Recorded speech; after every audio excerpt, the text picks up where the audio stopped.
எப்படி எனக்கு என்ன ப்ராப்ளம்? நான் ஒன்றும் கண்ணாடி தான் போட்டிருக்கேன்.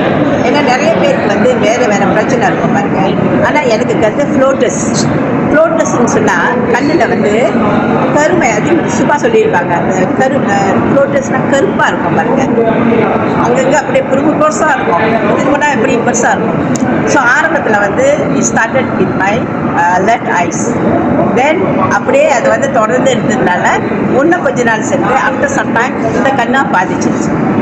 ஸோ நமக்கு சரியான ப்ராடக்ட் நம்ம சரியான விஷயம் நம்ம பார்க்கணுமா நமக்கு தெரியாது. அந்த கருப்பு நம்மளை அப்படியே மறைச்சிடும். ஸோ இந்த ஐ விஷன் நினைக்கிற ஒரு 2 பாக்ஸஸ் எடுத்துருப்பேன் நான்.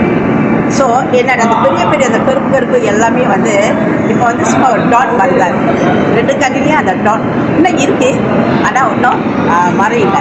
ஸோ நான் என்ன சொல்ல வரேன்னா, இந்த ஃப்ளோட்டஸ்க்கு டாக்டர் போய் கேட்டதுக்கு இது வயதான பிறகு அப்படி தான் வரும் அப்படின்னு தான் அவங்க சொன்னாங்க. இதுக்கு மாத்திரை மருந்து எதுவும் எடுக்க முடியாது அப்படின்னு. ஆனால் இந்த ஐவிஷன் எடுத்து எனக்கு அது பெரிய கருப்பு தான் போயிட்டு இப்போ ஒரு சின்ன டாட்டாக தான் இருக்குது. ஸோ அது எனக்கு பிரச்சனையாக இல்லை. ஸோ சோஃபா இந்த ஐவிஷன் எடுத்தது ஒன்மோ நான் ரியலைஸ் பண்ணது சளி.